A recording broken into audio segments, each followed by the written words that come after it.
Hi, welcome to Get In, the software-defined vehicle podcast from BlackBerry.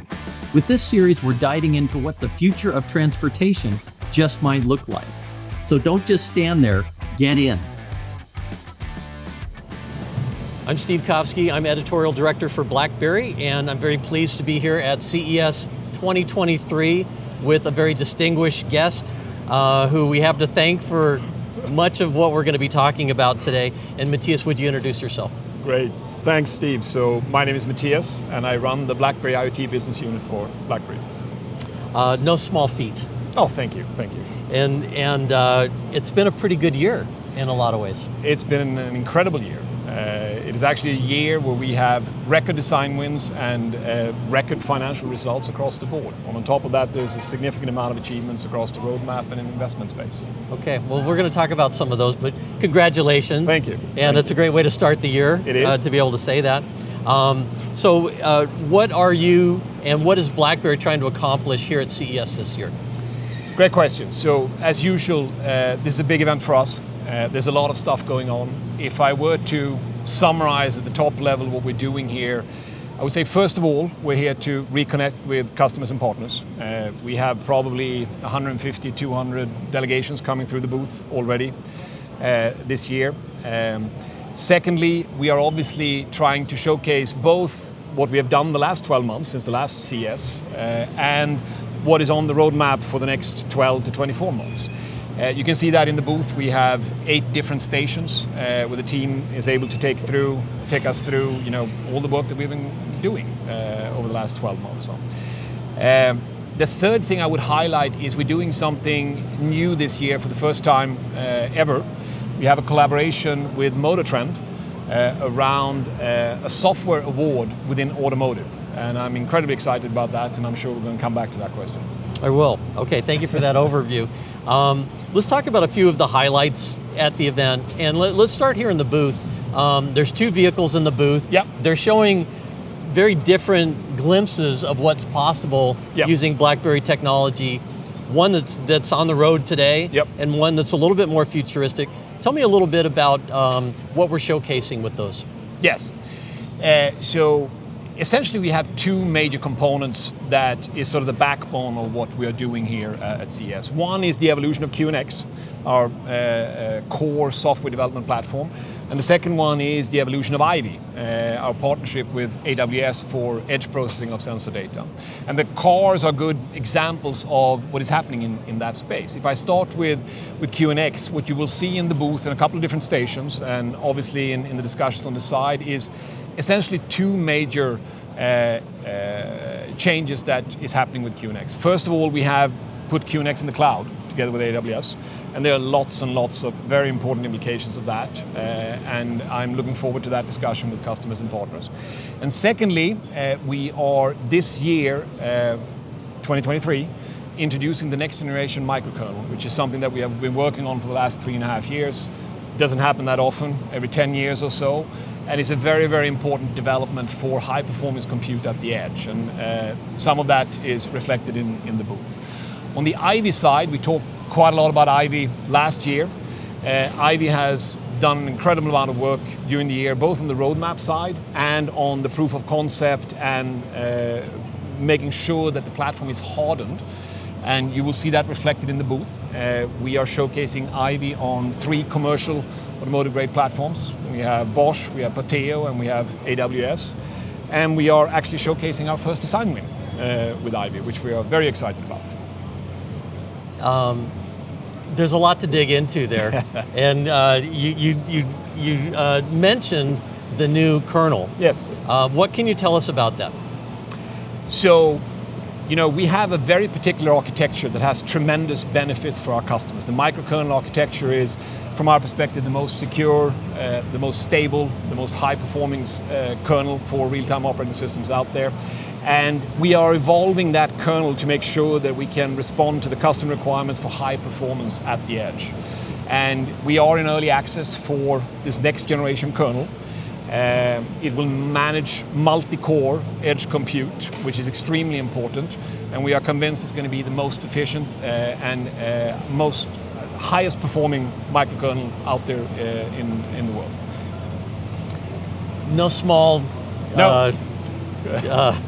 boast, or but I've seen delivery on all of the things that a year ago seemed speculative. Some of these things, That is true. but all of them are now coming into the market. It's a very exciting time.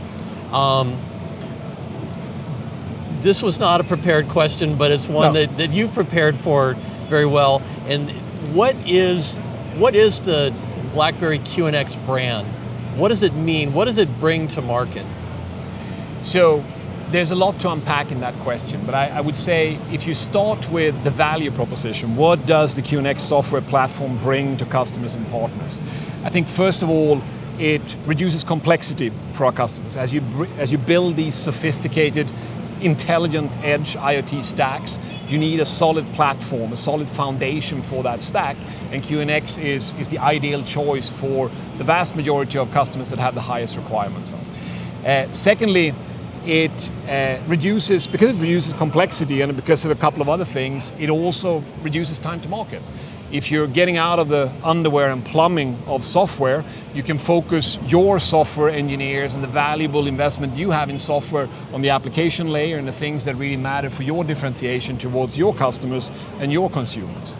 And that is important. And then tied into and overlapping these two is obviously the reduction in cost and the reliability and the extra security and so forth.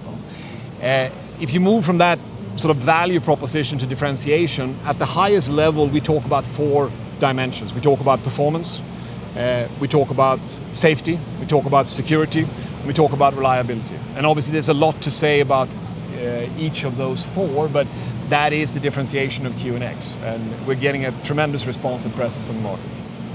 And what's really advantageous, it seems to me, is that in all of those 4 areas, in particularly safety, reliability,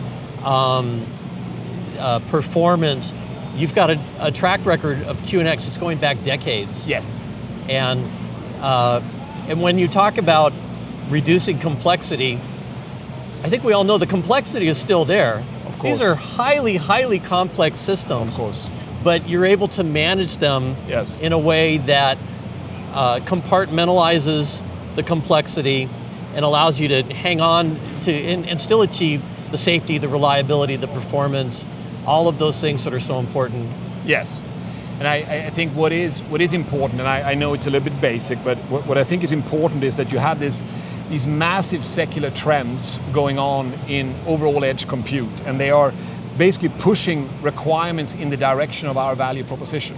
So more and more customers doing more and more things with the edge for IoT suddenly can make use of something like QNX. That wasn't the case, 5, 6, 7 years ago, but because of more compute, more sensors, more connectivity, higher requirements for safety, security, and performance at the edge, suddenly QNX as a platform is a viable foundation for that sophisticated stack at the edge. And we believe it's a journey that will go on for many years to come. And it goes far beyond just automotive. Of course it does. Of course it does. It really touches all parts of our lives. Yes. All industries, increasingly.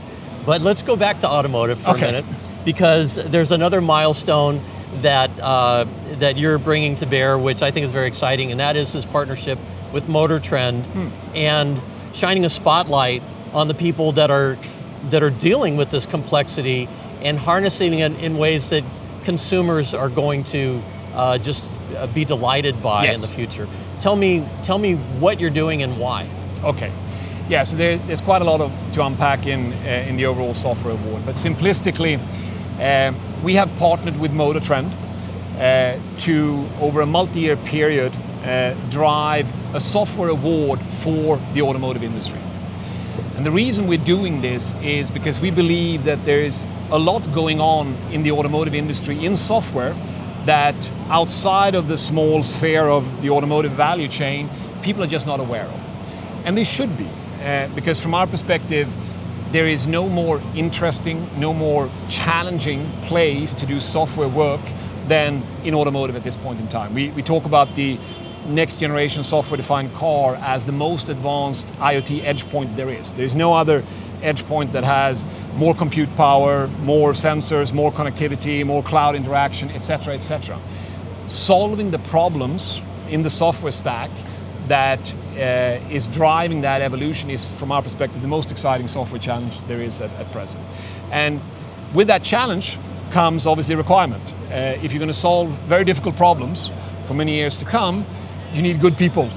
You need the best of the best working on this problem. And there are some incredible people working on automotive software at present. And this award is about celebrating some of their achievements. We look at the innovators, the pioneers, the leaders, and so forth. And we're just trying to shine a light from our small standpoint in the industry of all the great things that are going on. In the background is obviously a little bit of an ulterior motive.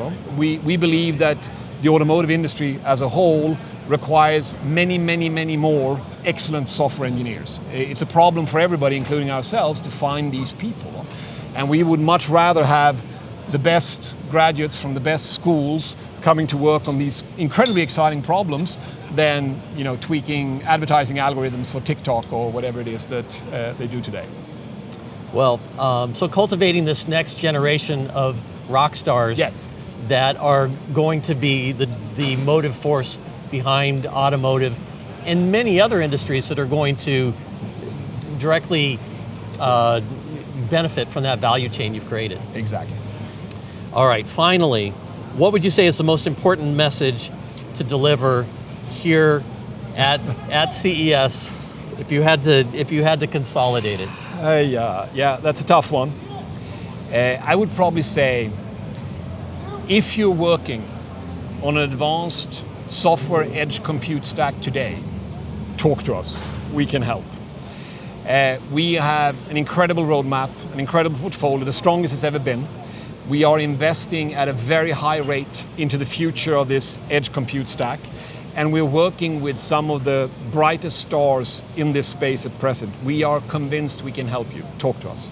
Okay. That is a great message, and I want to thank you so much for joining us, Mattias. Thank you for having me. Sharing that. Thank you for joining us, and we'll talk again soon. Great. Thank you. That's the end of our episode for today. If you'd like more information on the topics or our guests, please check out blackberry.com/podcast. Get In, the software-defined vehicle podcast, is available wherever you get your podcasts, and don't forget to subscribe to keep up to date with our latest episodes. Thanks for joining us.